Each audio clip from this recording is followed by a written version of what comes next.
Hello, everybody, and welcome to Answer the Call.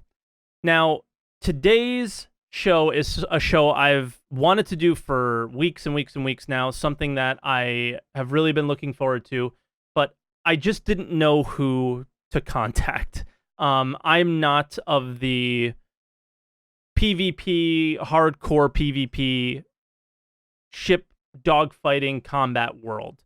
I'm just not. And I would love to learn more about it. And I also know that since the flight model changed, that a lot of things have changed with combat. And from what I have kind of been hearing here and there, is that those hardcore combat players aren't necessarily happy with the changes. But for someone like me who flies from one place to the other and does a lot more of like cargo hauling, mining, those are the things that I'm more interested in than anything. The flight model feels pretty good. So, as always, with the kind of topics that we tend to go with on Answer the Call, they're usually more in-game topics that maybe we have opinions on and maybe are a little bit polarizing. And I think this is something we talked about a little bit before the stream started, or before the video started here. Is that I think since the scope of Star Citizen has grown and changed, and I think so has the community, right? Where I think a lot of the hardest core players who put the most hours in early on in the game's development, when we only had Arena Commander, were guys like Whitesnake, who we're going to have on today. But I don't know much about Whitesnake, so we're going to find out kind of his background in Star Citizen and everything as well today. And I think now that the game has changed into this big open world PU planet side thing, that players' interests have changed quite a bit as well. So I know we normally start out with what we talked about last week and your comments from last week, but I really want to give White as much time as we can. I also want to let you know that I wanted to have Whitesnake and Zimmy on. And unfortunately, Zimmy had something come up last minute and couldn't make it on the show. So it's going to be me and White, and we'll be discussing kind of the state of ship combat in Star Citizen, all right? So without further ado, we'll bring on White. Hello, Whitesnake. How you doing? Welcome to Answer the Call, man. Hey, thanks for having me. Anytime, dude. So I guess we'll start out with a little background, because like I said in the beginning, I'm not super familiar with you, and I wasn't with Zimmy as well. What's sort of your background, and we'll start out like, when did you back Star Citizen? What got you into Star Citizen? Oh, that's okay. So we're going way back, probably. Yeah, it was about 6 months after the Kickstarter. Okay. And I was in a gaming community at the time, and an individual there, Gigawatt, I don't think anyone would know who he is. He, said, "Hey, everybody, I heard about this really cool thing, Star Citizen." And, it pretty much looked like what I have been wanting for like 20 years. So obviously that got me really into it. And that was 2013. So I've been... before that, I was mostly just following it, not really doing much in the community. And then when Arena Commander started was when I got into, being more involved in everything going on. Nice. Yeah, so you weren't a member of the hangar module crew who just stood in the hangar, walked around, and looked at your ships for hours on end, like I did. Oh, no, I did that. Yeah, I did that. Oh man, yeah, and I remember. Yeah, they found at one point like this hidden file that they had actually included, which allowed you to somehow, you could somehow fly around in this little test area. Oh, sick! I never knew. Yeah, that's crazy. Yeah, things were so simple back then, weren't they? Yeah. But we have a bit of a surprise. Zimmy is here as well. Zimmy, can you hear us? Hey, dude, what's up? I'm gonna switch scenes here because I think I got you on now. Do you want to give a little background about yourself and when you backed Star Citizen and all that White just did? Yeah, sure, no problem. So I backed fairly early, but I didn't really play a whole lot up until the late 2 patches. Okay. And I did the same as you guys. I was kind of doing a lot of the hangar stuff and just checking out the ships and walking around. I've been playing flight sims since I was a little kid, but so the whole space flight sim kind of got my attention. But yeah, I backed pretty early. I started playing really heavily in the 3s, the patches everyone hates, I'm sure. But that was kind of my bread and butter, was all the 3 patches. And by the 3 patches, you mean after 3.0? Correct. Oh, interesting. Okay. So, and White, you were more in with the Arena Commander, you said early on, right? Yeah, ever since the PU dropped, I've been doing everything, depending on the patch and what is working. I go back and forth between focusing on one or the other. Okay. That's cool. So it gives a good background of where you guys came from. Now, what are you guys doing now? Obviously, I have some a logo on screen for you, Whitesnake, and Zimmy. This is the logo that I have there is like your logo, though, right? Yeah. Yes. Okay. So obviously, the Legacy Instructional Series is something that is obviously it's an instructional series. It's not who you are, White, but it's something that you do. So what is the Legacy Instructional Series, and what do you do for it? And for those people that may not know what it is, kind of give a little background on that. So the Legacy Instructional Series, it started off as my YouTube channel, and then I decided that it would work better if it sort of represented my org. I am an officer in an org called Legacy Fleet, and together we contribute and make instructional videos, and then sometimes some text guides and all that. And the purposes are to obviously like teach people and help people. It's also a recruiting tool, and then also early on, the whole point of it was to show the level of depth available in the game to people who might not be as familiar, and they might think that it's not as deep as it could be. This was back when it was just Arena Commander. And I wanted to show people like, hey, there's all these things you can do. It's not just, circle strafing and aiming. Yeah. And I mean, I love those videos, and I go so far back as and I think this is involved in the same as the Legacy Instructional Series, as Tales of Citizens was like my favorite Star Citizen podcast and inspired me to do a lot of the things that I'm doing now. And they were involved with Legacy, right? Yep, that was Legacy Fleet's podcast back when we had one. I loved that show, and I miss it, and I would love for it to come back one day, but I'm sure the guys have I know there's babies that were involved and stuff like that, which bum me out. But yeah, I love that. I never listened to any Star Citizen content or was involved with it more than with that show. It was one of the few that I can watch no matter what. I love those guys.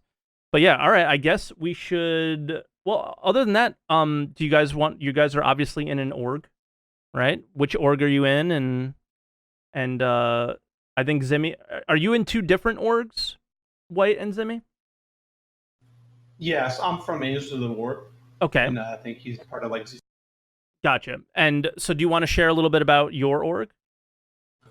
Sure. So AotW is primarily a PvP org. We've got a bunch of guys that play really high-level FPS and a handful of guys that play really high-level Star Citizen flights. Gotcha. So if you guys are interested in something like that, definitely check out either Legacy or AotW and see what kind of fits for you, right? Although I think if you're interested in high-level combat, probably either one would fit. But all right, let's jump into the topic of today, and the topic would be the state of ship combat. Now, obviously, the flight model changed with this patch and has gotten more slidey, but there's also a few additions that have come into the game. But just, I guess we'll start out with Whitesnake, and Zimmy, feel free to jump in at any time. Kind of the idea of today is to, I'm just going to sit here and sort of moderate a discussion between us a little bit, where I want you to get your feelings out there about what's wrong, what's good, and so on. So it's not really going to be about me or any of my feelings today about the flight model, because I don't really know enough about it. So I might ask some newbie questions and things like that just to get some ideas. But for the most part, I'm looking forward to just kind of hearing you guys and what your thoughts are. So just right off the bat, I mean, what major issues, or just what issues in general do you guys have with it? And again, we'll start out with White. Oh, all right. So major issues. So I'm going to take like a broader view here. Okay. And yeah, and then we can get deeper into it after. Yeah, I think that the major issue right now is that once the persistent universe came out, there were many, many patches where ship flight and ship combat were not the focus. And what they did was, when something got out of whack, they would try to do, a very narrow fix. Some would call it like a Band-Aid fix, right? Mm-hmm. And those just accumulated over years, basically since like 2015. Yeah. And now, ever since 3.0, when basically they redid a lot of like the systems that aren't as apparent to players, but are very important with how like the networking and the physics and all that work, they've been slowly trying to fix everything.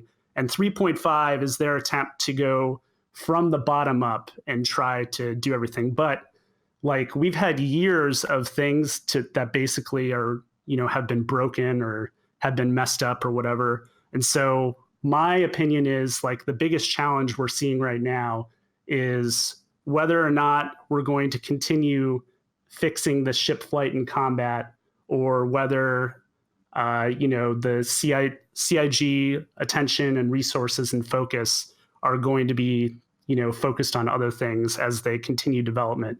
So that's what remains to be seen for me. Okay.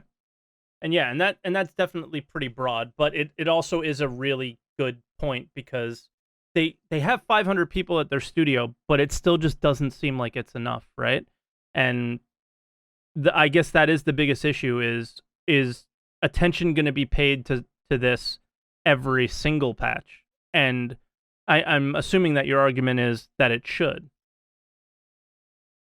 Yes, I'm not a developer, and I don't know, I don't keep up as much with how they organize their company and everything, but whatever they can do to try to make this something that gets iterated upon every opportunity that they get until it's in a comfortable state, I think would be what a lot of people that I know would like. Not saying that they represent everybody, but of course. Well, yeah, these are definitely our opinions, right? The three of us, and then whoever happens to call in as well. And then if anybody else has opinions, they're more than welcome to share them in the comments or whatever. But Zimmy, what are your kind of big overarching issues? And then again, we can dive into some deeper stuff later. Yeah, sure. So I kind of made a point a few times in some Spectrum forums and some Discords that what we seem to be missing overall is like a cohesive vision from the top down for what they want flight combat to be. Okay. And so it seems to have led to them making a handful of decisions that just in general kind of lower the bar for top-end PvP or top-end ship combat in general. Yeah. And my kind of major concerns are the way they've chosen to, or not chosen to, however that works, to do ship tuning. And some of that really boils down to the flight model itself is probably fine, but they've made some odd choices with ship tuning. And I think some of that really boils down to the fact that there's not a kind of driving high-level vision for, forgive me a poor example here, like, okay, a rogue should kill a healing priest, like rock, paper, scissors doesn't seem to exist. Yeah, and there is I think I had a discussion with Noobifier about this on this show specifically, is that rock paper scissors needs to exist in this game, and again, it doesn't seem like it does. Now, without getting too personal about what happened at CIG, I guess, do you think that, obviously there's a kind of new voice, new vision behind the flight model and everything. with the changes in people that work there. And, you know, one guy leaves, another guy comes in. And the reason I'm not keeping it personal is because I had a long week and I'm forgetting names right now. It was John Pritchett, and now it's the other guy. I can't remember his name at the moment. Coulson. Coulson. David, right? And yes. And so since that change happened, do you feel that they are paying more attention to it? And I don't think, now again, we don't work there. None of us know what happened, and it's not really relevant to the situation. But since that changed, David Coulson comes in, things start changing. Do you think that with David there and with... I'm trying to say this without like saying that it's someone's fault. But David comes in. Do you think they're going to start paying attention? I guess White's kind of issues are they going to pay attention? And with David there, this is his job, right? This is the only thing that he needs to focus on. Do you think that you're going to start seeing every patch that these things are going to be? Or I guess, do you have a more positive view on the future? Is how I should have worded it. I'm sorry. Took me a long time to get there.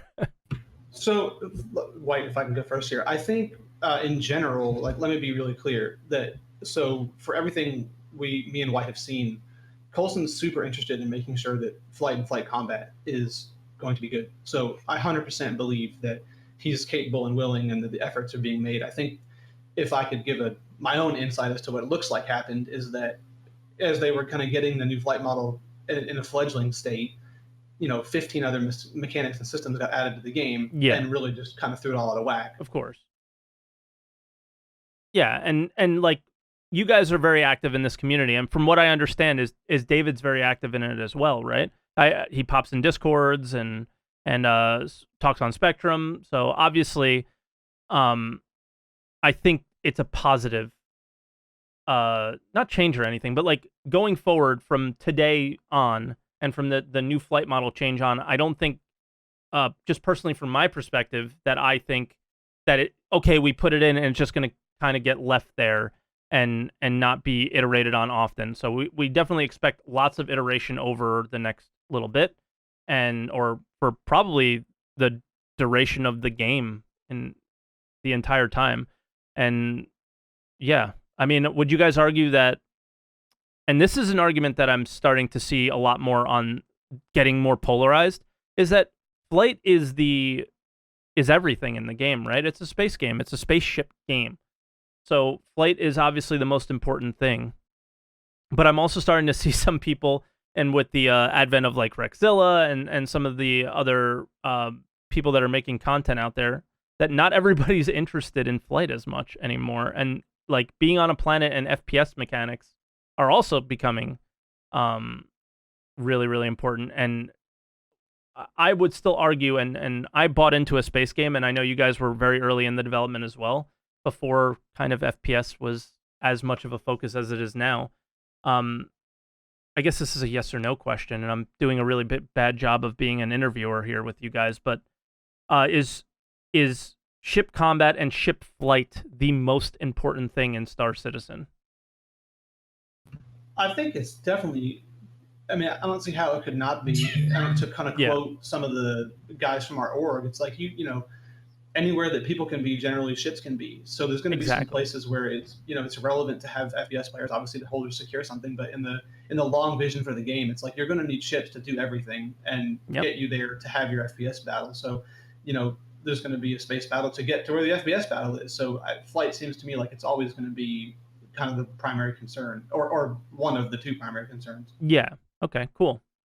I'm glad we got there. Now, I guess let's dive into a bit more like detail. I guess is obviously some of the issues are with ship tuning. Is kind of what I'm hearing from you guys. Now, what are some of those issues that you have with ship tuning? So, probably the biggest issue I think I've got right now is that it boils down to the rock, paper, scissors bit. So, for example, like, let's just take a Freelancer or a Warden, which you would expect to be a heavier, slower ship, right? Yeah. So, ideally, if you're going to take a Gladius and you're going to have a dogfight, and you wind up in a dogfight with a Freelancer, and there's differing opinions here, but for me, the Gladius, being a quote unquote light fighter, should easily be able to get around behind or beside and hang out in places where the Freelancer's main guns can't shoot it, which is one of the reasons it has a turret. Same for the Warden. Yeah. And then we can iterate from there, but there's no rock paper scissors kind of at any level right now, and it just leads to a kind of a weird combat scene where you can take a Freelancer into Battle Royale and be successful against light fighters as a solo pilot, which in previous patches you could do if the skill differential was high enough. But generally speaking, a light fighter was going to walk all over a heavy fighter or a medium cargo freighter. Is the Freelancer the meta right now? I think it was for like a week and was almost like a meme. It's also full of missiles, that's a whole different topic. But I think in general, no, it probably could be if you're of sufficient talent. But that, again, it kind of boils back to the same thing: is if you put Whitesnake in a Freelancer and a brand new person in a Gladius, I would expect Whitesnake to win. He should, if it was me, he should kill me every time. Sure, but if you switch those roles or you put Whitesnake in both ships, I'd say it's still a coin flip. Which honestly, it shouldn't be a coin flip with a solo Gladius versus a solo Freelancer. Yeah, and I asked that because when I popped into Arena Commander when the flight model first started coming out, and specifically, and we'll get into this as well, when auto gimbals came out, that if everybody's frying a Freelancer, something's wrong, right? This is not. No, you don't want to go to a dogfighting simulator and be having Freelancer battles. You should, as far as like the PU and everything's involved, the Freelancer's supposed to have the goods that you're trying to go for. He's supposed to be the target, not the predator. So he should be the prey in that situation, in almost every situation, right? So obviously there was an issue there. Now, I do want to get into this subject as well. You guys, I would say, are of the hardcore PvP ship combat section of the community. Obviously, there is another section of this community and many parts of the community, and one of them would be the not hardcore, the casual players that want to play the game. And I would kind of put myself in that realm as far as PvP goes, as I'm not very good at it and I don't take it super seriously. And when auto gimbals came out, I wasn't very happy. Now, as someone who is very much into trading, mining, all those things, I realize the value of pirates and PvP and risk versus reward.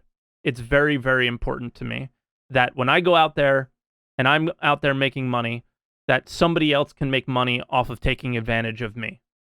Because there's rock, paper, scissors in all aspects of the game, not just ship tuning, right? And I think auto gimbals have potentially a place. And I think there's a way to bring less skilled and less and more casual players into the game, which is, I think, let me ask you guys this. Would you argue that Star Citizen is a PvP-centric game, or should be a PvP-centric game in most aspects of it? PvP/PvE obviously will be coming across NPCs pretty often as well, but should there be risk in as far as combat engagement fairly often? Yeah. So Yes. 100%. Yeah, I believe that 100%. If I can make a high level comment real quick. So there's a difference between again, this is going to divide some people for FPS games, stuff like that. But generally speaking, you usually want to tune towards the top end players because that's where all the skill exchange is taking place. And the goal of any game should be to bring a new player in and have them get better and raise the bar for themselves rather than artificially inflating the skill floor, right? Yep. And there's kind of a weird math there with auto gimbals where assisting some newer players in a way of so they don't feel helpless. There's nothing wrong with that. Of course. We went back and forth so many times about that in terms of they need to be a learning aid, not a I win button, and that's a balancing act that they're going to really struggle with. But it does seem like from time to time that some decisions get made where they seem to balance towards lowest common denominator, and overall in any game it's going to result in kind of dull gameplay for combat at the end.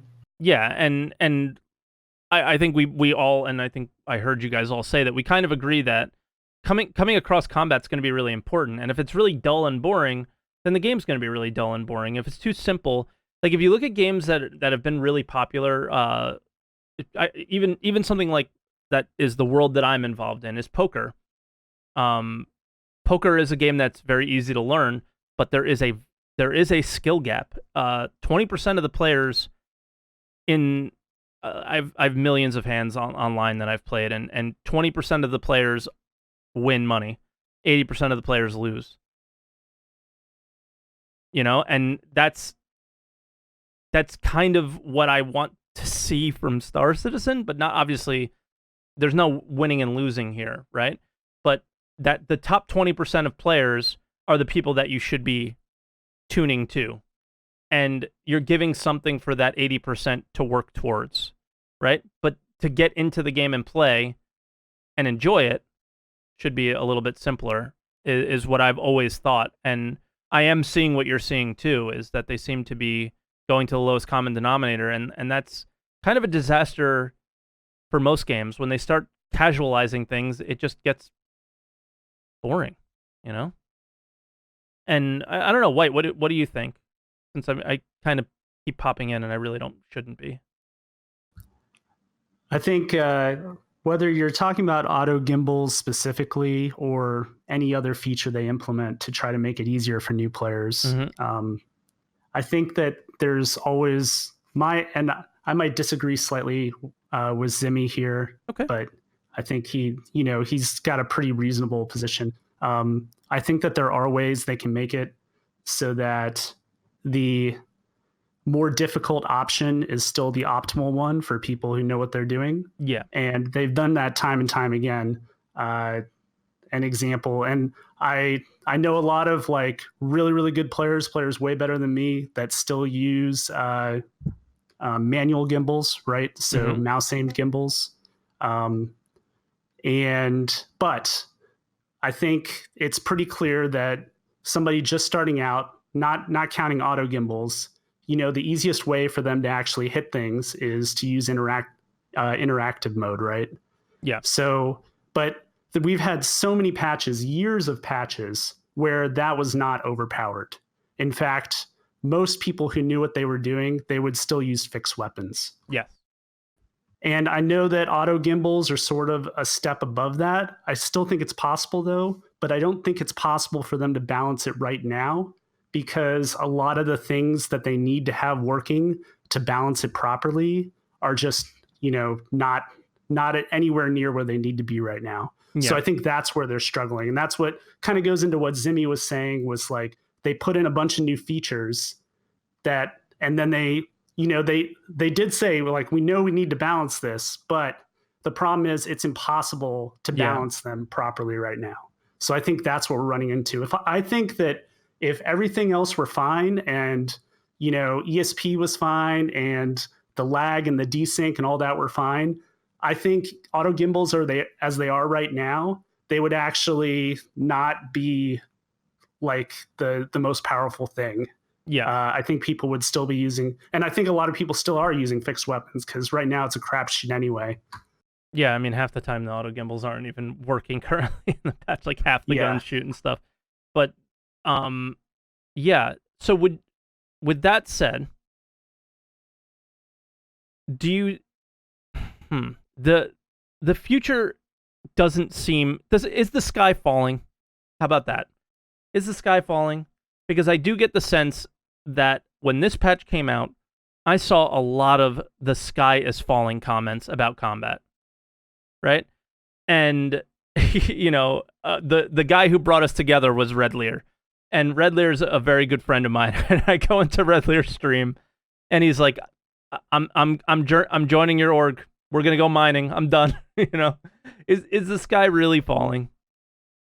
I don't think it started that way. I really don't. It really was it was off to a good start and the initial stuff was going on. I think that the biggest problem is what Whitesnake said and what I referred to earlier is that they've hit a point now where it's nearly impossible to fix anything because there's too much going on, and the base systems that underlie everything don't work. So if you had working hit reg and working netcode and everything, you know, it's hard to make rock paper scissors when the shots don't hit the targets like they're supposed to. You know, the optimal way to fight right now is turning your shields off. So it's just a strange situation. Like they have, I made the analogy the other day. It's like someone that doesn't know what they're doing sitting in front of a professional studio mixer in a music studio. Yeah. There's so many knobs and switches and dials that you can't possibly tune for an end result at this point because you have no idea what the knobs do and they interact with each other. And some of the ones that interact are broken, the links are broken, the cables are unplugged.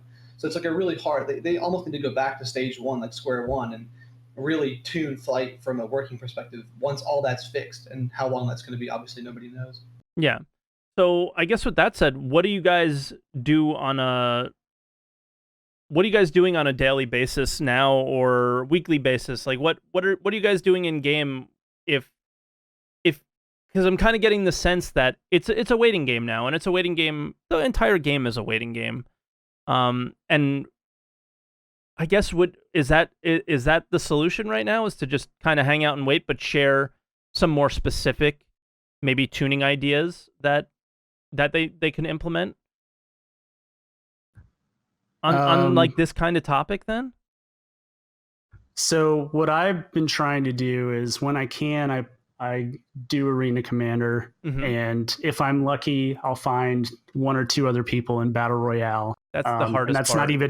That's not even my preferred game mode. I'd rather do Squadron Battle. Yeah, me too. So I'm trying to get there, not only to get better because, you know, my skills have atrophied quite a bit, but also to test things and to test combat, because right now combat in the PU isn't really testable. Yeah, it's very difficult. Like that's what I've been doing is I try Arena Commander. Usually that doesn't work out.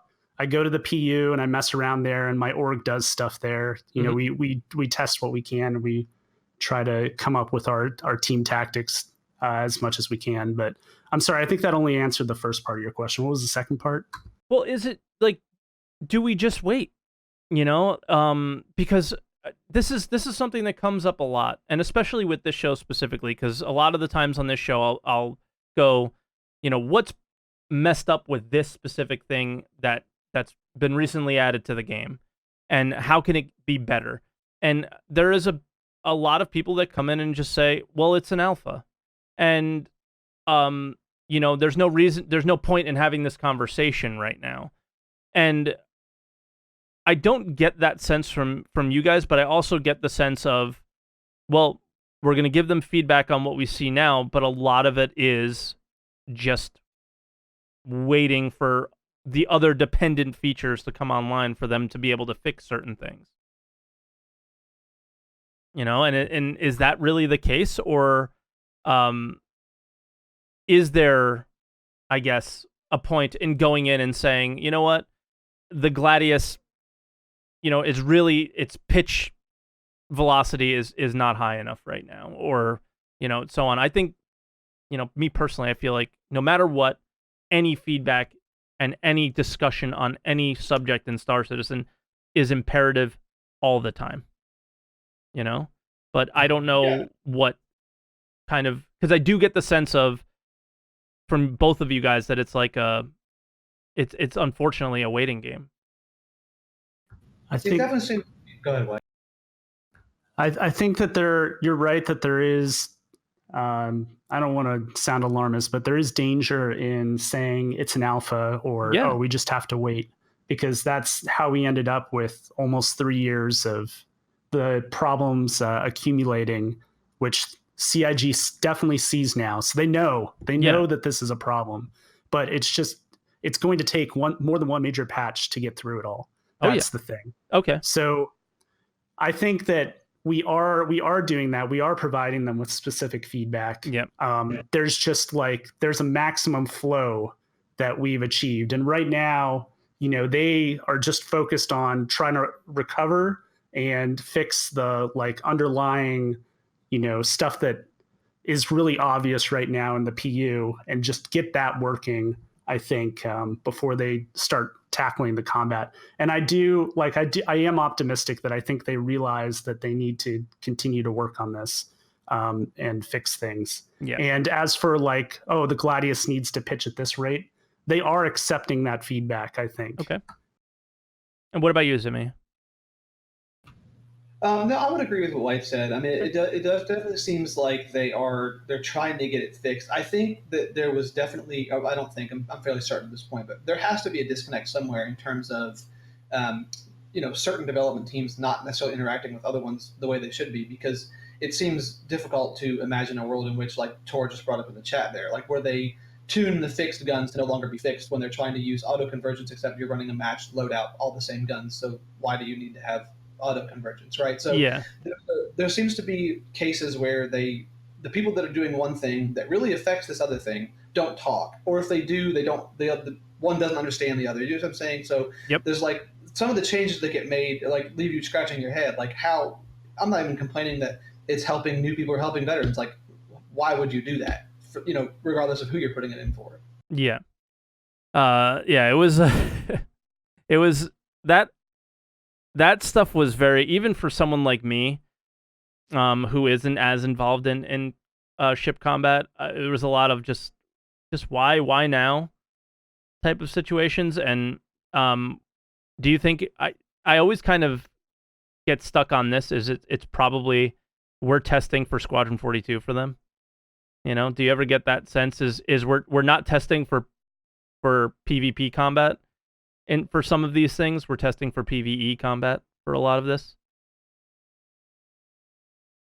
Like for auto gimbals in particular is kind of what I was like. I think this is, I really like got the sense of this is something that they want to see how it's going to be for Squadron 42 and not necessarily for ship versus player versus player combat. There's like that running joke that some of the people that are testing the Squadron 42 stuff are not skilled enough, so they have to keep making it easier, which is probably just a humorous joke at this point. I'm sure that's not true, but I will admit to having felt that way at times, that we're beta testing their Squadron flight plan, but we kind of know that's true though, right? Yeah, it's of coming course. out at least a year or two before, right? I guess just with the idea of auto gimbals coming into play now. I don't really see, like, I don't see why somebody new to the game, because I think a lot of new people are going to jump straight into the PU instead of Squadron 42. Oh yeah, absolutely. So I see auto gimbals as being equally useful for both. But yeah, they are, maybe Squadron 42 is slightly more focused on combat, which is a good thing for people who really like combat and flying fighters and all that, because now they're paying attention to it. But I don't think that auto gimbals particularly, my opinion, particularly benefits Squadron 42 or Star Citizen. I think it's both. Okay.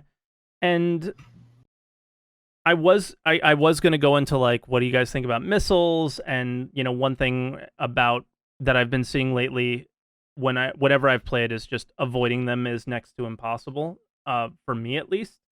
And I think that kind of goes along the line of they put a bunch of systems in and now nothing is working, right? Or it's difficult to manage. But I don't know. Do you think that that's a topic worth diving into at all?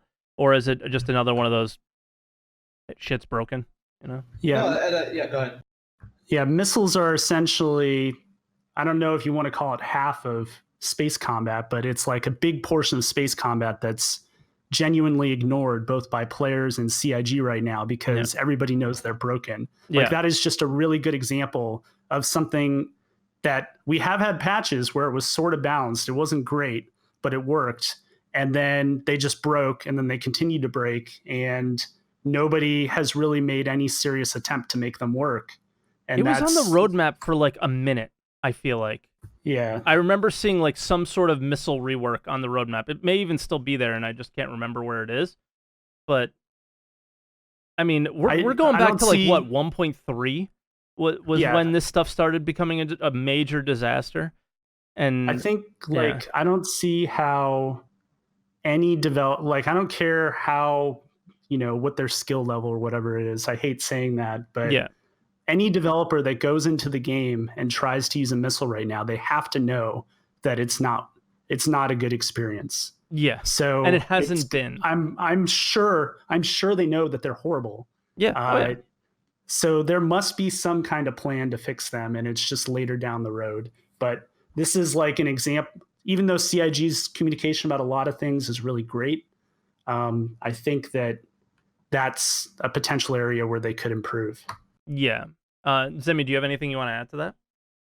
Well, yeah, as I said, it kind of goes back to the same high-level point, right? Of their balance seems to be like a pendulum, like a really bad pendulum. Yes, it always has been. Missiles were, they were trash for a long time, and then they super buffed the tracking, and you couldn't dodge them no matter what you did, other than to try to outrun them. Yep. And it's like, I think it's back to the same thing. Is there needs to be and I don't know what it is because I'm not in charge of the game, obviously, but there needs to be a kind of an understanding, like, hey, this is how we want missiles to fit into combat. And we want them to have a 40%, 50%, 60%, 80% hit rate, whatever the number is. Like, and we can argue the number once we know what it is, but I don't think that exists right now. So it's kind of just like blindly being tuned, and which results in a very pendulum swing, because it's like, hey, these are weak, so they super buff them. It's like, well, these are too strong, so they it's like there's just no kind of vision guiding it or driving it. And like Whitesnake said, that may come in the future, but at the moment, it doesn't appear that exists. What would you guys say, and I feel like this is going to come up for sure, what would you guys say to the people that say that there's no point in focusing on balance right now? And that they're probably doing that, this is something I've seen come up in chat every now and then, is they're probably buffing and doing that pendulum style of tweaking because they want you to try or use a certain thing because that's what they're testing. I would say that anybody who says that clearly isn't following the devs very closely, because they have specifically asked for feedback on balance for all of these systems. Yep. And I would argue the same. I just wanted to make sure that I wasn't crazy, and that's something that it drives me nuts is they have said it time and time and time again that they want a playable experience in every patch, whether it's Arena Commander, Star Marine, or the Persistent Universe, or whenever Squadron 42 comes out. They want an experience where you can go in and play the game and enjoy it. And balance is important for that. So balance is definitely part of it, right?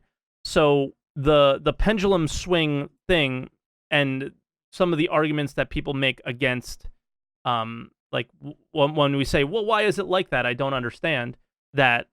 That's weird to me. And people that say that, I think, just aren't exactly what you're saying is they really aren't paying attention. I mean, I've heard Chris say it. I've heard other developers say it, that the PU experience, all those experiences, balance is part of it, right? It has to be, because they want us playing the game. They want us in there. And if it's not balanced, it's not fun. Right? So I remember Chris made some kind of overture at CitizenCon that they consider it a game at this point, whether they're still working on it or not, but I can't remember his direct quote. But I mean, the attitude that they're putting out is definitely that they want it to be an enjoyable experience. And like Whitesnake said, they continually say, like, hey, how about this thing, or how about that thing, how about this thing? Yep. And it's so they're asking us to provide that info back. And it does seem like, again, I would like to point out that in terms of the flight model stuff and the combat, they are asking for information and responding to it the way that you would hope that they would. Yeah, it's like, that's why I asked the question to you guys, because I know you're much more involved in this, is like when I said, is the sky falling? Because I know it's not, because I see those threads and I see that they're asking. If they're asking, then they care and they're trying, and it's just a matter of time, maybe dependent things, like you said, that this will get better. Now, it might not be perfect, right? And we'll have to continue to have these discussions over the next few years or many years, right? Balance is always going to be, and the state of ship combat and the state of just how ships fly in general are, it is always going to be a topic and always should be a topic. And I want to go into this. What do you guys think about, and and this is more going to be some maybe theory crafting a little bit. What do you guys think about engagement in the game? How, and by engagement I mean, let's say White and Zimmy are two pirates and I'm a trader. How is that happening? How does that happen now, and how should it happen in the future? Because part of the rock paper scissors should be, you guys want to fight and I don't. Right? Or I do, and how do I defend myself, and how do I get away? You know? So, do you mind if I start, Zimmy? No, go ahead. All right, so how it happens now is me and Zimmy see you because, there's really no radar detection mechanics. Yep. And we fly at you, we attack you, and either you just, you might die. If you decide to get out of there right away, then you've got unfettered access to top speed, which is probably over 1,000 meters per second. Mm-hmm. And then you can quantum travel pretty easily without having to worry about, any power or anything like that really being affected for your quantum drive to get out of there. Yep. Or you weren't fast enough and we kill you almost instantly. So it's very, I don't think it's the way a lot of people expect it to go. I think the way people would expect it to go is that we have to find you, and that in itself is part of the combat. Yes. And then you see us coming, and then you have options available to you to keep us from even getting into engagement range. Mm-hmm. And then once we're in engagement range, you, assuming that your freelancer is actually, the freelancer is a turret, right? Or it two has turrets? One. It has a turret. Yeah. Assuming that you have someone in there or like an NPC or something, that turret is actually something we have to worry about. So we can't be super aggressive. And you have options to fight back if you want to, and have a possibility, if you're good, of killing at least one or both of us, or doing certain things to escape the fight. But it shouldn't just be going forward on your throttle and hitting afterburner and that's it. Yeah, and that's the kind of current state of things. And what's really great is the little story that you told there. I see being a possibility at some point. Like that is not a pipe dream, But yeah, Zimmy, do you have anything else you want to add? Yeah, sure. I mean, there's kind of two ways to go about that, right? There's a lot of guys in the feedback channels on our Discord that, there's a lot of solutions, like putting a speed cap in for SCM, stuff like that. And then there's also like the Eve route of having some kind of a lockdown, like a tackle.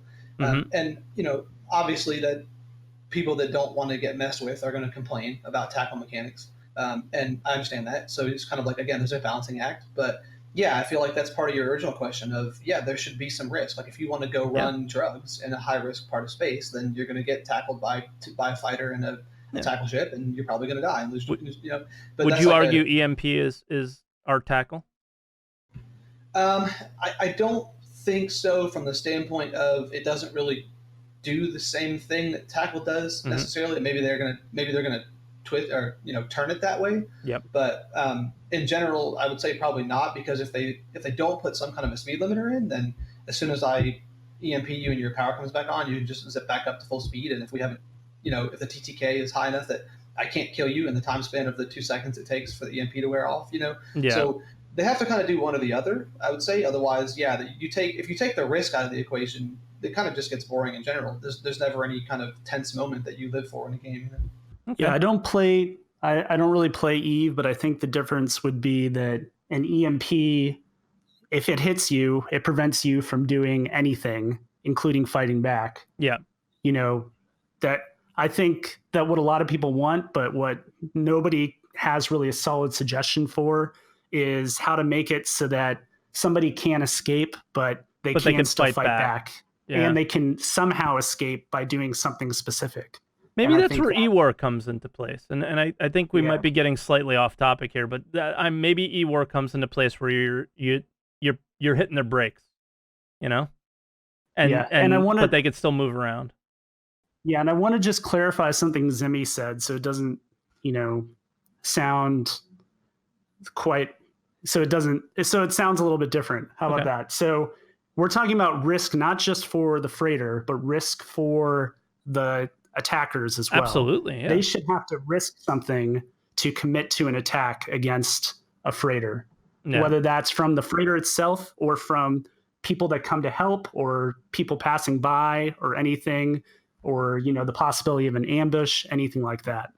And right now for fighters, there's very, very, very, very little risk to attacking. And that's a big problem. Yeah, agreed. I definitely agree. And this is going to go, this can get incredibly off topic with what you just said there. Do you have like 5 minutes after this show where we can discuss that a little bit? Because I want to discuss like totally off the ship combat topics that would affect that, like things like insurance and stuff like that. And I want to hear your thoughts about that later. Do you have like 5 minutes like after? Sure. All right. I would love to hear what you guys think about that stuff. All right. The last two things before we take a couple calls from people would be the heat implementation and how power works in the game right now. So obviously, something that I haven't heard you guys mention, and this is something that I kind of came across on my own a little bit, as well as just hearing Red Leader say it, is a lot of, and you did kind of say it actually, but a lot of what I see ship combat being is a DPS off. Whoever gets their guns on the target first, and whoever holds their, basically it's too difficult to evade fire. So it's a lot of just whoever is hitting is the one that's going to win. And how does heat affect that now? And how does just in general the way power works, where power and heat are very weird to me, because you have coolers on your ship, but it seems like every item is separated from one another. So they each pull power from and draw and create heat, but they're not connected, is the sense that I get. Are you guys familiar at a deeper sense on how the system works, and can maybe explain it to me and people that aren't as adept at it, I guess? Well, let me jump real quick, Whitesnake, and you take over on the technical side. So you hit on my like fundamental, what makes me angry about what's changed. Yeah. Is if you look back at the patch everyone loves at 2.6.3 and or like the legacy instructional videos, or you look at my instructional series from 3.4. Yeah. The ships were capable, and I know people hate that patch, and that's fine. But the ships were capable in 2.6.3 and 3.4 of making evasive maneuvers, or making maneuvers to where flying the ship a certain way benefited you. Yes. So the skill of the person behind the sticks in terms of moving the ship was very important. Yeah. And my primary issue with what's going on now is exactly what you said, is even amongst high-level players, a lot of times you just see the fights devolving into a straight-up aim race where they're circle strafing and trying to see who has 1% better aim, because the ships don't necessarily have a whole lot of maneuvering or evasive capability now. So you're kind of, it's like every second you spend on evading, you're getting shot and you're not shooting back. And it's like, you know, a lot of us would like to see it return to something with ship tuning where maneuvering kind of matters. And to kind of tie that in, or to segue there to your heat and power comment, I think heat's one of the things they can use to do that, right? So if you currently you can kind of just strafe for as long as you want in like to circle, you know. And previously you'd either have G-locking or heat that would kind of let, that would make that not necessarily the best idea. And those kind of don't exist right now in the way that they probably should. So by some version of heat and power tuning, you could definitely make it to where it's not possible to continue a 45-second circle strafe. Yeah. Okay. And what do you think, White? So the heat topic is very complicated. So in terms of how heat pools on the ships, whether it's by components or in pools by group or whatever, it's very hard to pin down. Shouldn't it just pool in the cooler? I know for sure, right? Like what's that? Shouldn't it just pool inside the cooler? No, because I think what I don't really understand. Well, obviously, but what the cooler is doing is, I think it's like, so if you look at your heat panel and you can see like the individual heat for all of your items. Yeah. So with your coolers off, they just won't cool as quickly. So the coolers are basically giving you like a cooling modifier, I think is what's happening. Gotcha. I'm not sure. Somebody can correct me. I've been trying to figure that and the power system out actually the past like week or two, and it's really hard to pin down. I think that a design document of some kind by CIG might be a good idea. I don't know, but as for like how it can help the game, I think Zimmy's right that. So this is going to be very controversial. A lot of people don't think that overheating should be a major part of normal flight. And so right now they've basically changed it so that it's just afterburner that really makes a difference. I'm not sure if that's what Zimmy was saying was that even if you're not using afterburner, but you're in a circle strafe in one direction for a long time, you can still overheat. And even though a lot of backers don't like that kind of thing, I think it can be beneficial for the. You can even go and take it a different way if people feel that that's controversial. If you're circle strafing in one direction the entire time, then maybe your risk for these misfires that they're talking about is higher. If you're flying in one direction or using a specific maneuvering thruster for too long, then the percentage chance of having a misfire and slowing down that circle strafe happens more often, So it doesn't necessarily have to be related to heat or something where it could become controversial. It could just make sense, with that. And I think it does. Yeah. So well, I was going to say, the thing is, I think the place where people were getting the most frustrated by the heat, not including quantum, which is a whole different thing, is in AotW, because you're constantly thrusting, so you have to, because you're fighting against drag. In space, there's no drag, so you don't have to constantly thrust to stay at a speed. But in AotW, your ship has to constantly thrust to maintain a speed to counter drag. So the overheating with normal use, so non-afterburner, becomes much more apparent in AotW. Mm-hmm. I think, this is me personally, that the biggest problem with their implementation of the new heat system was that they didn't give players the ability to see what was going on or to control what was going on. So they didn't give them the ability to see like which thrusters were overheating very easily. The list on the MFD is not sufficient. And they also didn't give, there's no way for somebody actually flying a spacecraft to manipulate these heat settings in combat right now. Okay. I know that they are really into MFD manipulation, but it just does not work unless you've got a multi-crew ship. And even then, I don't know if it's like fully working or not. So they need to like figure out ways of having people be able to control this. Especially if they want heat management to be a thing in combat, you've got to be able to do it without having to go into interaction mode and click on things on your MFD. That's not going to happen, at least not if they want fast-paced combat. If they want, hours-long jousts, then sure, you can be manipulating your MFDs in the middle of that. But if it's going to be anything like what's in the videos or what I think people expect, then people have to be able to control stuff with just normal keybinds. Yep. Yeah, I agree. I think that was really, really, really well said. So I appreciate that. Sorry. No, don't be sorry at all. That was amazing. Is there, okay, before we go into the callers, because there's a couple that are on the line that want to ask you guys some stuff. Is there anything else that you feel we may have missed that you want to, like, what are your, I guess your, not your final thoughts, but yeah, is there anything else that you think we missed? Or are you ready? Are you ready to? I have one final thing, but I'll let Zimmy go first, since I talked for a while there.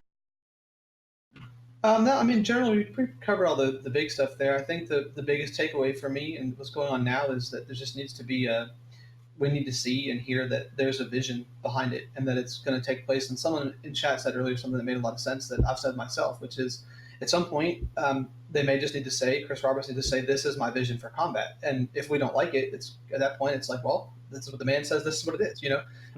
But I definitely think that that's the focus from what we're as a community saying back to CIG now is that it's time to hear, like, for example, if Chris Roberts sees Star Wars in his head when he envisions the combat, well, that's clearly not what's going on. So, and I'm not saying that I want Star Wars. I'm just suggesting that at some point they need to articulate that so that we can all kind of as a community work towards that common goal.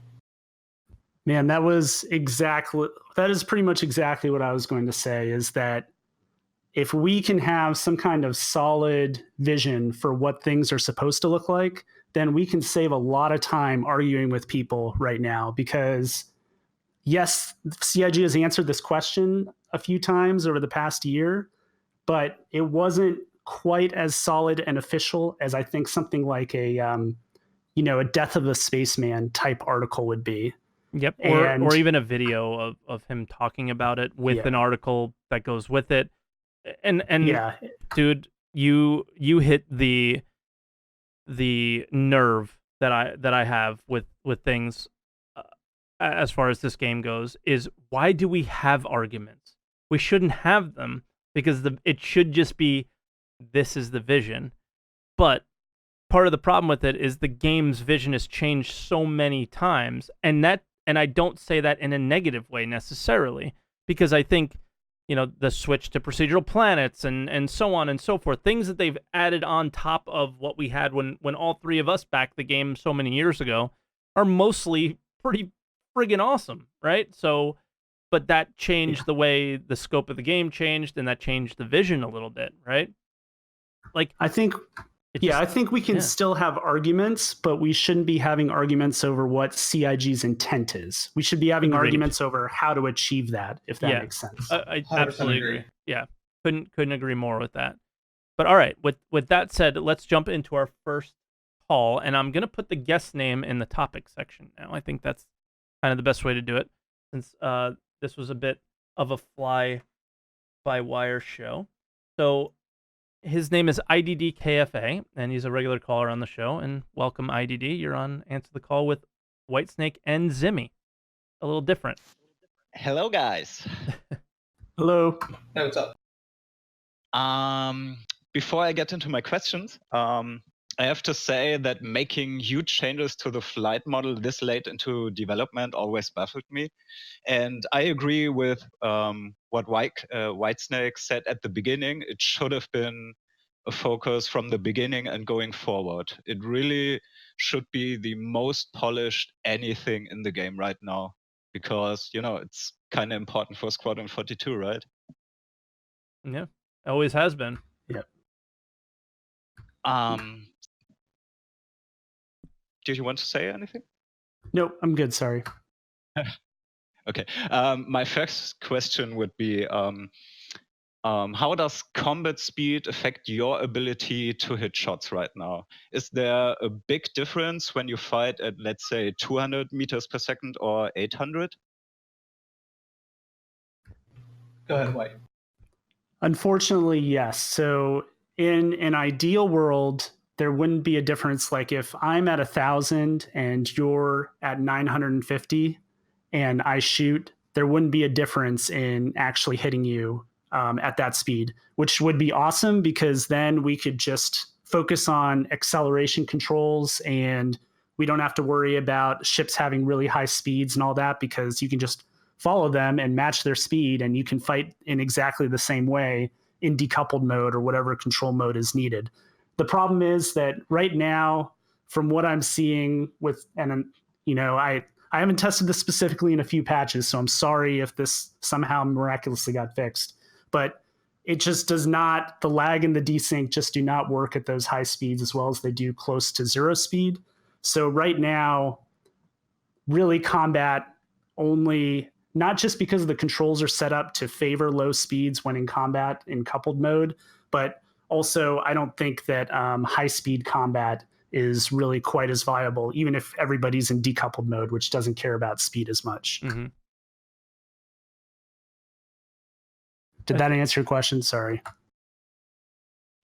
Yeah, it did. Sorry. Zimmy, you got anything? No, you covered it.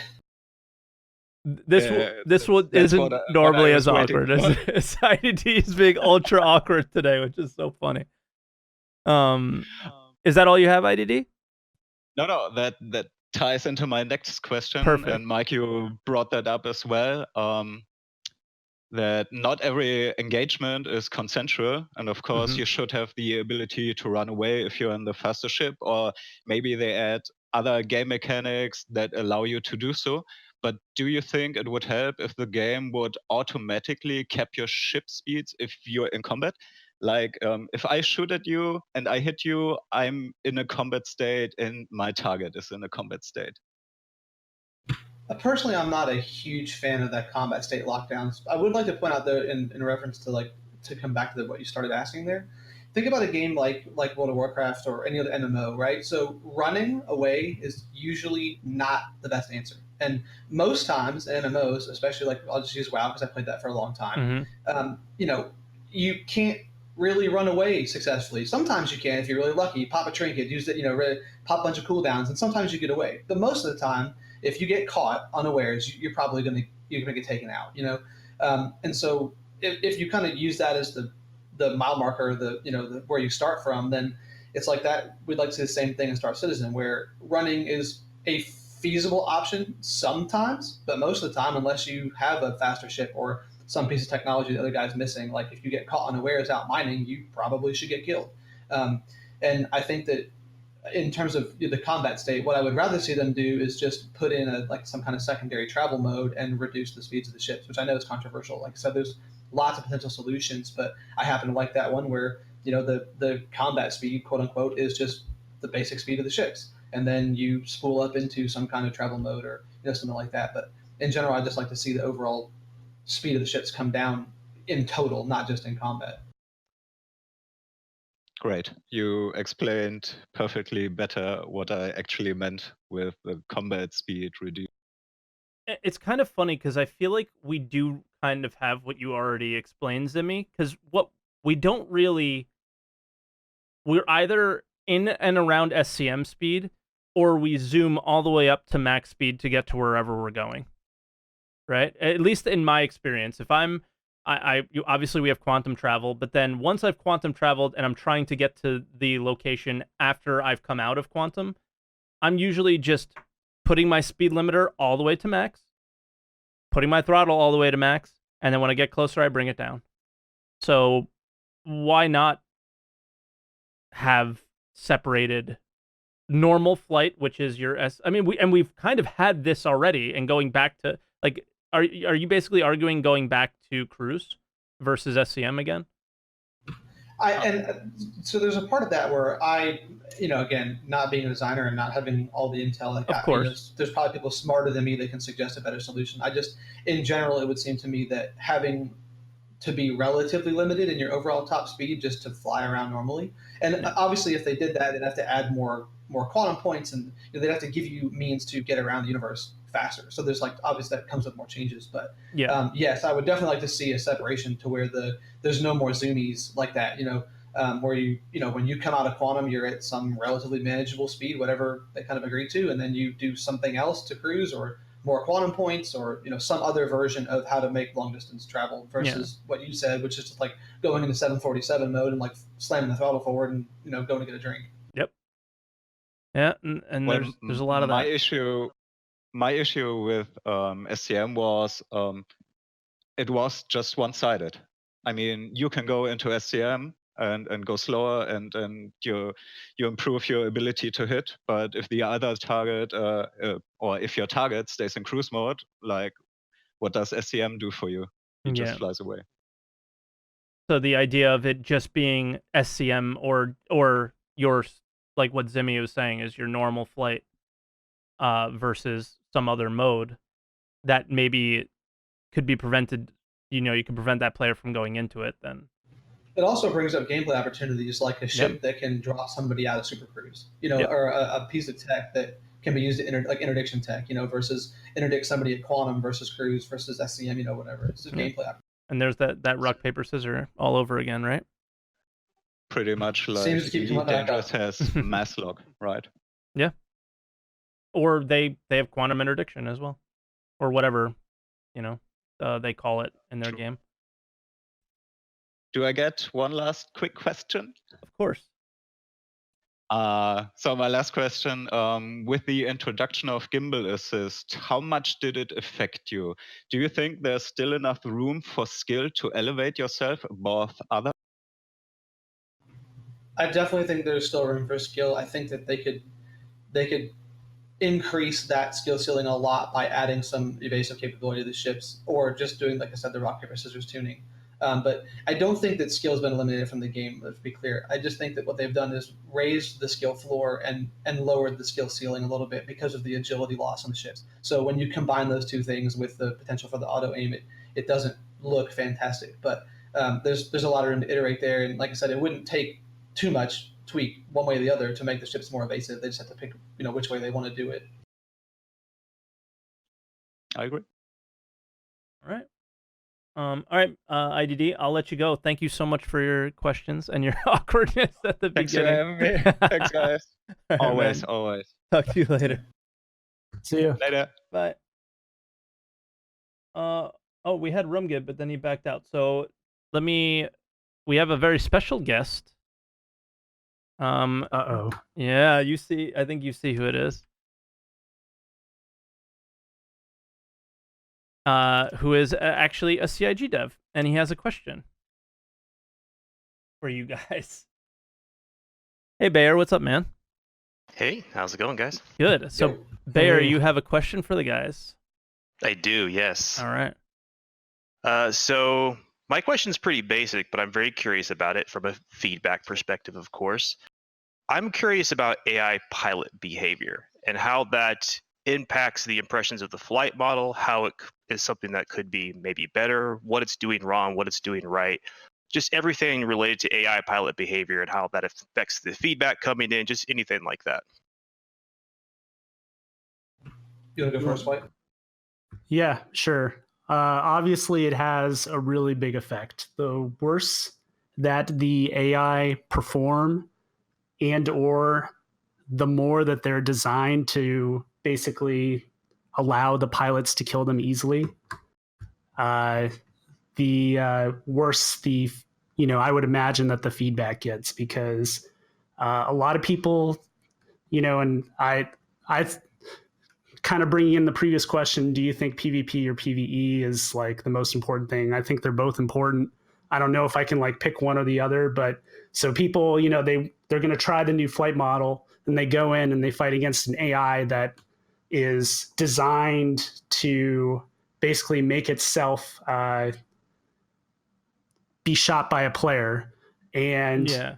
not just that, not just like the ease of it, but the way that it seems to me like the way that it does it is by presenting a flow of combat that is not actually what should be happening given the physics and the tuning and all that, but it's showing like what something in a commercial would happen just because the pilot is deciding to fly that way. So like, for example, if an AI pilot allows you to get above or below or behind it really easily, that's not because the physics are, and what you're doing is making that happen. It's because he's trying to make that happen.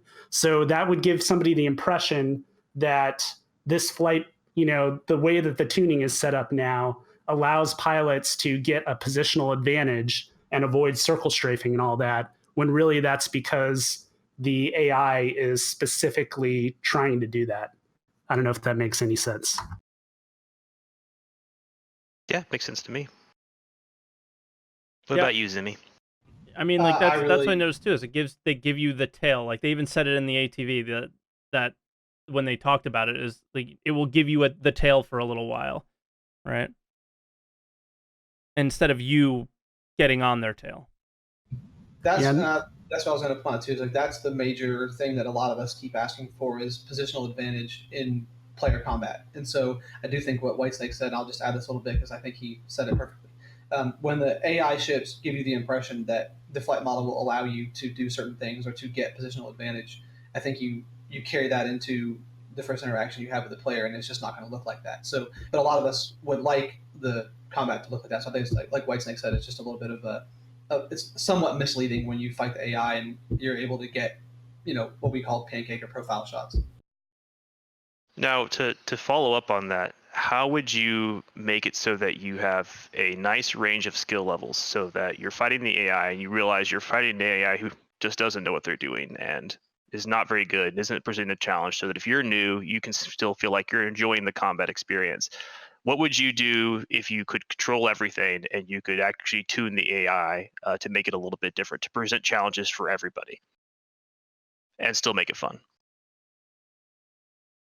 I'll just real quick. I think I'm not sure how the overall vision is again, but similar to other games that have areas of lawless space or not lawless space, I would like to see some version of at one point they mentioned, somebody, I don't remember who it was, that there was going to be AI in the game that was going to be like legitimately challenging versus AI that wasn't, which makes perfect sense. So I think for me, I'd like to see that manifest itself in the really good AI showing up in places where new players probably shouldn't be, or places that would normally be considered dangerous. And I'll let Whitesnake take the technical side of it.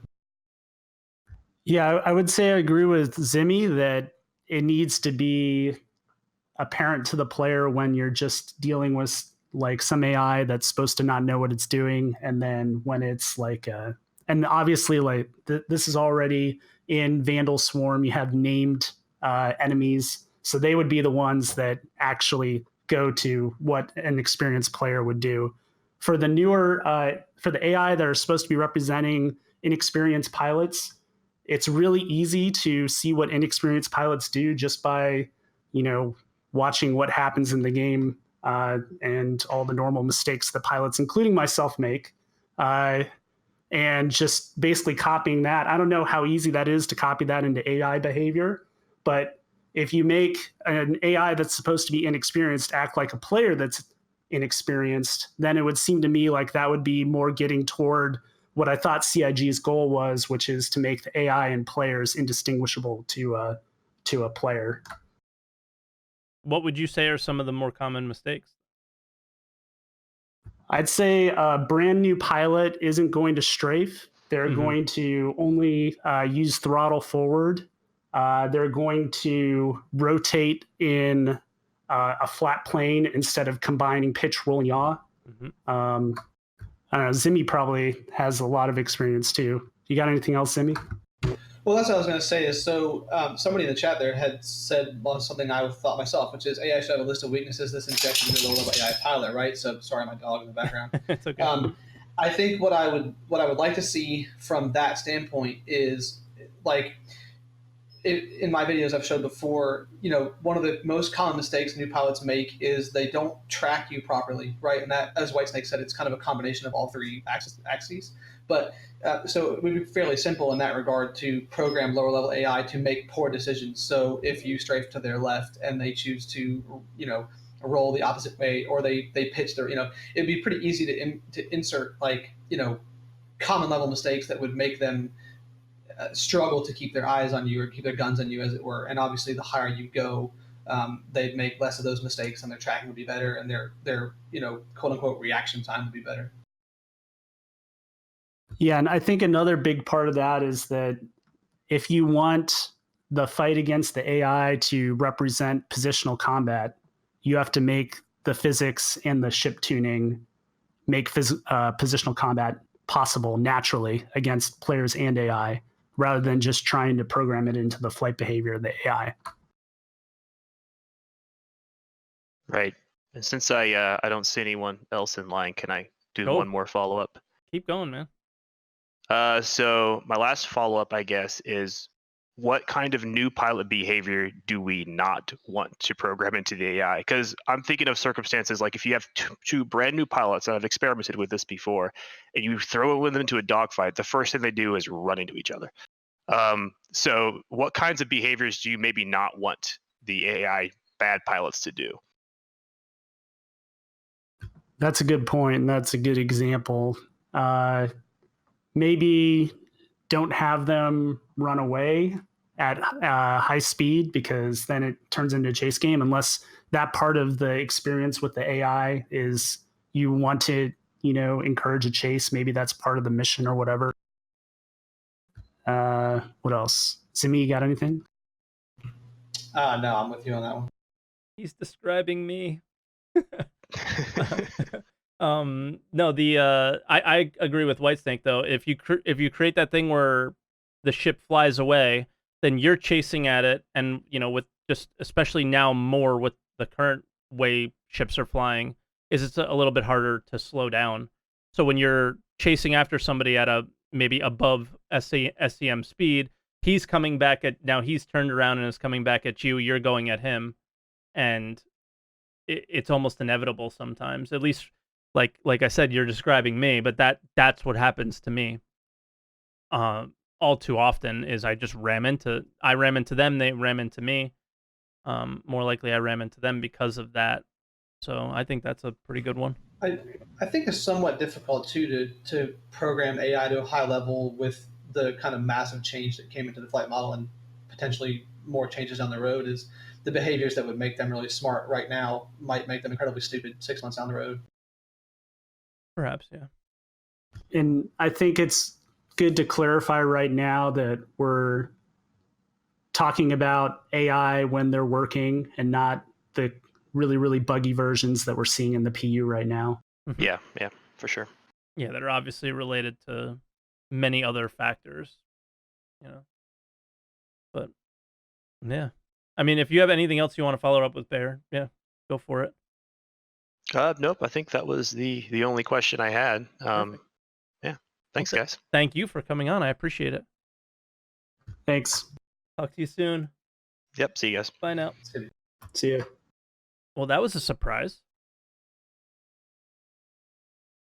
They're always listening. We just didn't know it. Exactly. They are always listening, and that's a very, very good example of I think some people think that they're not, or they don't care, or all those other things, but they're always here, they're always listening, and they care, and Bair is a prime example of that.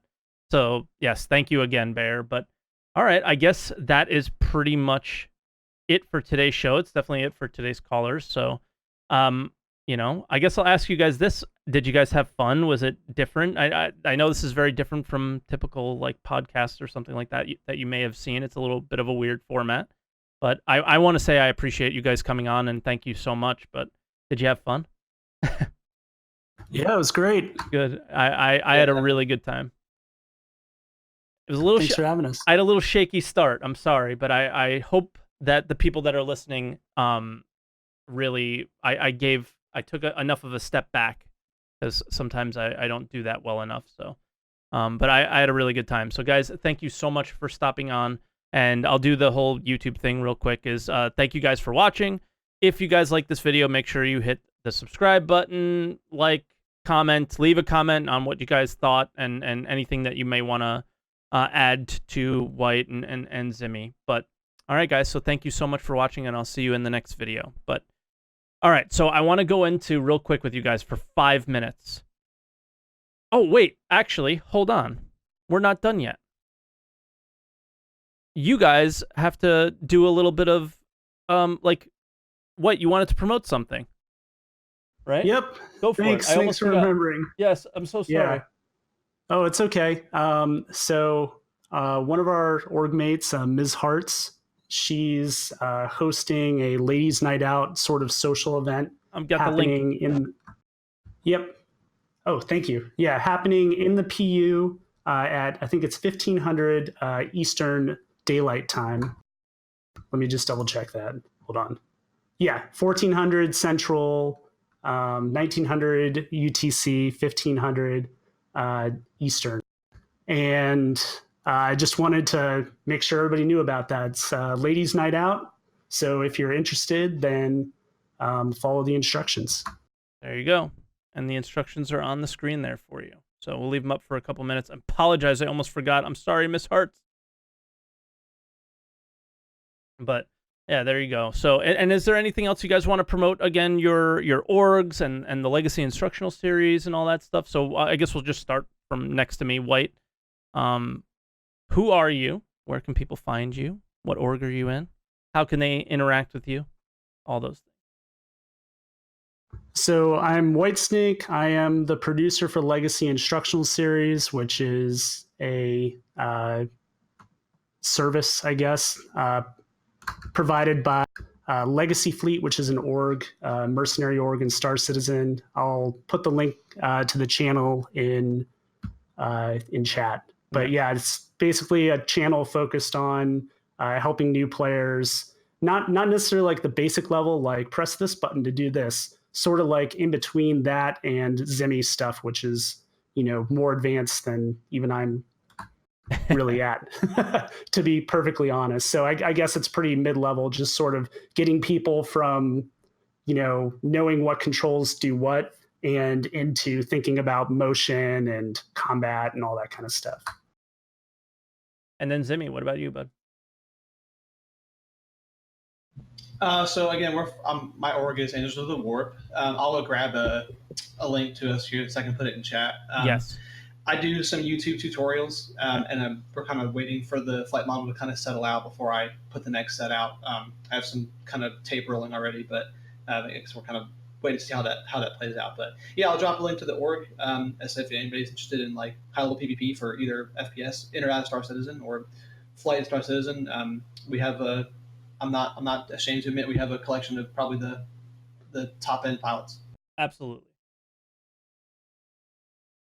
All right, awesome. And I'll grab those links and I'll have them all in the description. So, okay. We already did the whole like and subscribe thing, so I don't need to do that anymore.